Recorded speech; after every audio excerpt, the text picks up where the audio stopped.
विद्वानों ने कहा है कि शिक्षा हमारे भविष्य की नींव है, जिसका निर्माण हमें मजबूती के साथ करना चाहिए। भविष्य निर्माण के इस गंभीर दायित्व को पूरा करने में कैसे लापरवाही बरती जा रही है, आज हम इसका विश्लेषण करेंगे। यह मुद्दा हमारे बच्चों और देश के भविष्य से जुड़ा है, इसलिए हम कहेंगे आपको यह खबर बहुत ही गंभीरता से देखनी चाहिए। अभी जो वीडियो आप देख रहे हैं वो राजस्थान के डिडवाना जिले का है। 27 सेकंड के इस वीडियो में एक बुजुर्ग किराने का सामान तोलते नजर आ रहे हैं। उनकी गोद में एक कॉपी रखी हुई है जिस पर साफ साफ लिखा है माध्यमिक शिक्षा बोर्ड राजस्थान, यानी ये राजस्थान के राज्य बोर्ड की कॉपी है जिसे किराने की दुकान में जांचा जा रहा है। भवरुद्दीन नाम के शिक्षक ने अपने पिता को कॉपी चेक करने के लिए दी थी। वीडियो वायरल होने के बाद शिक्षा विभाग ने भवरुद्दीन को निलंबित कर दिया। सोचिए, 10वीं के नंबर से छात्रों का भविष्य तय होता है। 10वीं में मिले नंबर से तय होता है कि बच्चा आगे साइंस, कॉमर्स या आर्ट्स पढ़ेगा। बच्चों का भविष्य तय करने वाला पेपर राशन की दुकान पर जांचा जा रहा है।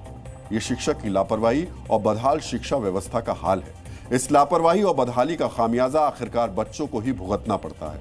यहां हम आपको बताना चाहेंगे यह हाल सिर्फ राजस्थान का ही नहीं है। चंद दिन पहले कई राज्यों में बोर्ड परीक्षा के परिणाम आए। हरियाणा विद्यालय शिक्षा बोर्ड की 12वीं की परीक्षा में 18 स्कूलों में एक भी छात्र पास नहीं हुआ। उत्तराखंड में नैनीताल के भद्रकोट में सरकारी हाई स्कूल में 10वीं की परीक्षा का रिजल्ट 0 रहा। स्कूल में एक ही छात्र ने 10वीं की परीक्षा दी थी। सोचिए, एक ही ने परीक्षा दी थी और वो भी फेल हो गया। यहां हमने सिर्फ 2 राज्यों की जानकारी आपसे शेयर की है, लेकिन हर साल जब भी रिजल्ट आते हैं ऐसी खबरें आती हैं। शिक्षा, जो कि बच्चों और देश के भविष्य से जुड़ा विषय है, उसे लेकर ऐसी लापरवाही क्यों है, ये सवाल आपको जरूर पूछना चाहिए। यहां हम पीआरएस लेजिस्लेटिव रिसर्च और annual status of education reports के कुछ तथ्य भी आपको बताना चाहेंगे।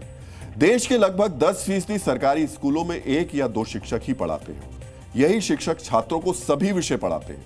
2023-24 के सर्वे के मुताबिक प्राइमरी से हायर सेकेंडरी तक 12% शिक्षकों के पास प्रोफेशनल शैक्षणिक योग्यता नहीं थी। प्री प्राइमरी स्तर पर 48% शिक्षक पढ़ाने योग्य ही नहीं थे। केवल 57% छात्र ही अंग्रेजी वाक्य पढ़ने में सक्षम थे। केवल 42% छात्र ही अंग्रेजी का अर्थ समझने में सक्षम थे।